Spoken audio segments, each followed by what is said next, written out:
Hello and welcome to the video. My name is Wade Smith, and I've done a video on this lock before in the past, and somebody responded that they could tell me why it doesn't work, and I was like, I know that it does work because I used to use it all the time in both one-on-one full contact fighting and one-on-two handicap matches against other brown and black belt level fighters, and it was my bread and butter for beating them.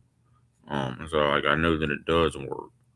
Um, but so for this to optimally work, you need to bait the other person into trying to throw their hook punch with either hand. But it can work against a straight punch as well. It's just a little bit harder to catch a straight punch, to block and catch a straight punch, than it is to block and catch a hook punch. Um, now, so that punch comes in, and a good hook punch is actually a type of straight punch. It's not this wide looping trap that anybody can block. All right, that's not a good hook punch. I don't know why you see some boxers doing that in pro boxing, throwing a really wide looping hook punch. It might develop more power than the more inside punch, but it's such a slow punch that it's very easy to react to. So a good hook punch only goes as wide as is necessary to defeat the standing guard of the opponent. It doesn't come way the heck out here off the screen somewhere. All right. But anyway, so you catch that hook punch, say at the fist or at the wrist right here, more likely, because you might not time catching the fist, but you can time catching the wrist. You're going to turn their hand over and go elbow down, and with your other hand, you're going to quickly grab them by the elbow and pull inward and chicken wing their arm as you push backwards and up over here with their hand, and you're going to chicken wing them. From here, you can tap them out by twisting that way on the arm and up and in on the elbow, or you can throw them by twisting backwards here and up and in on the elbow. All right. And generally, that will either tap them directly or it'll give you complete control of their body and allow you to knee and kick them in the torso and legs until they tap out. Or if it's some kind of prize fight, you can kick them and knee them over and over again until the referee stops the fight. Um, what I was doing with this is I was actually taking the first opponent and locking them down and keeping their body between myself and the second opponent while I kneed and kick their guts out. Then when they tap out with their free arm, because that's about the only thing they can do, it hurts so bad that you can't throw a punch against it. It hurts so bad, the only thing you're going to do is tap out. Um, so then when they tap out, you throw them aside and fight the second opponent. Uh, but that is again that will work against literally 90% of the time. Once I learned that and got to where I could master it against one black belt, I could do it against two. Um, it will work against black belts and second degree black belts 90% of the time. And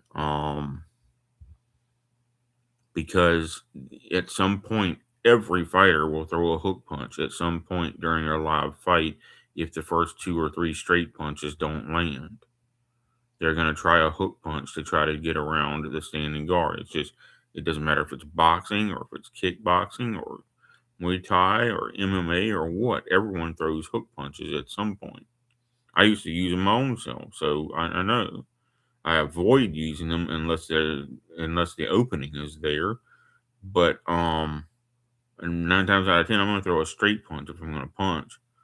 Um, because the shortest distance between 2 points is a straight line. All right. So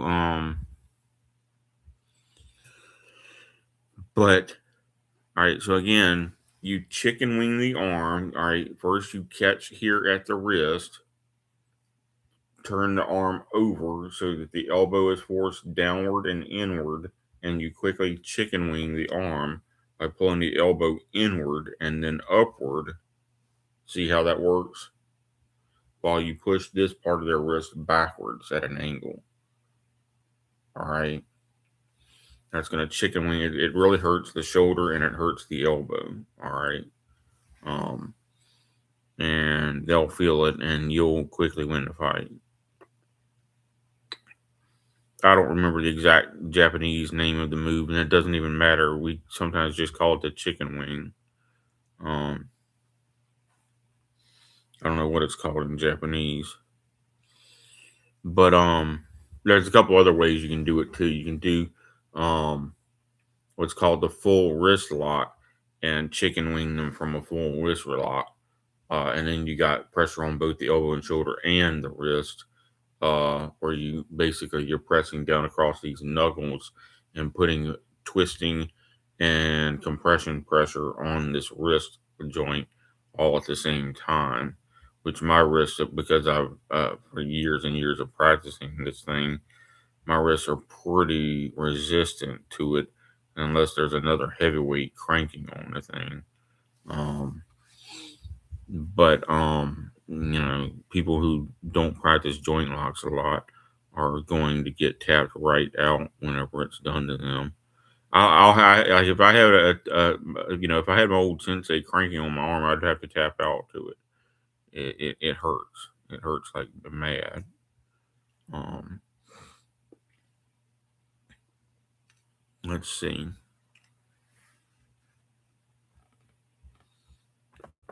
What the heck this is.